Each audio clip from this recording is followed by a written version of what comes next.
എടോ, താൻ കാര്യത്തിന്റെ സീരിയസ്നെസ് മനസ്സിലാക്കണം. പഞ്ചരത്നത്തിന്റെ രജിസ്റ്റേർഡ് ഓണർ താനാ. പോലീസ് ആദ്യം കേസ് എടുക്കുന്നതേ തന്റെ പേരിലായിരിക്കും. എടുക്കട്ടെ, ഞാൻ തെറ്റൊന്നും ചെയ്തിട്ടില്ലെന്ന് എനിക്ക് തെളിയിക്കാൻ പറ്റും. തെളിയിക്കാം. അത് പിന്നീട് കോടതിയിലല്ലേ. ഫുഡ് പോയിസൺ ഉണ്ടായിട്ട് കുട്ടികളടക്കം 4-5 പേര് ഹോസ്പിറ്റലൈസ്ഡ് ആണ്. അവർക്ക് എന്തെങ്കിലും സംഭവിച്ചു കഴിഞ്ഞാലേ കൊലക്കുറ്റത്തിന് സമാനം പറയേണ്ടി വരും.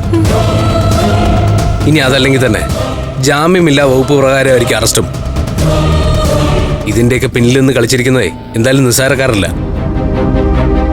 അറസ്റ്റ് ചെയ്ത് കോടതിയിൽ ഹാജരാക്കിയാലേ കുറഞ്ഞത് 14 ദിവസത്തേക്കെങ്കിലും അവർ റിമാൻഡ് ചെയ്യും.